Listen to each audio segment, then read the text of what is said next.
আসসালামু আলাইকুম। হ্যালো বন্ধুরা, আপনারা সবাই কেমন আছেন? আপনাদের সবাইকে স্বাগতম লুবনার সংসার পেজে। আজ আমি নিয়ে আসলাম আমার আম্মুর হাতের মাটির চুলার দেশি মুরগি রান্না।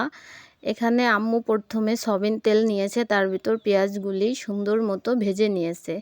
পেঁয়াজগুলি ভাজা হলে শুকনো মরিচ বাটা, আপনার জিরে বাটা, রসুন বাটাটা সুন্দর মতো কষিয়ে নিয়েছে। মশলাটা যখন সুন্দরভাবে কষানো হয়ে গেছে, তার ভিতর আম্মু দিয়ে দিছে মুরগির মাংসগুলা।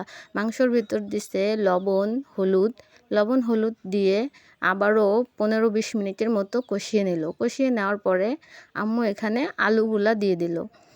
আলুটা যদি আপনারা না দিতে চান তাহলে স্কিপ করে যাবেন, সমস্যা নাই। আর আলু দিলে এরপরে আপনাকে আবারও 5-7 মিনিট কষাতে হবে। যখন আপনার আলুটা কষানো হয়ে যাবে, তারপর এর ভিতর দিয়ে দেবেন ঝোলের পানি। পানিটা দেওয়ার পরে আপনি জাল করতে থাকবেন। জাল করা হলে আপনি যতটুকু পরিমাণ ঝোল রাখবেন, সেটা নামানোর আগে এর ভিতর অ্যাড করে দিবেন গরম মশলার গুঁড়ি। তাহলে ঘ্রাণটা অনেক ভালো হবে, খেতেও মজা লাগবে। তারপর এই তো নামিয়ে নিলে হয়ে যাবে দেশি মুরগি রান্না।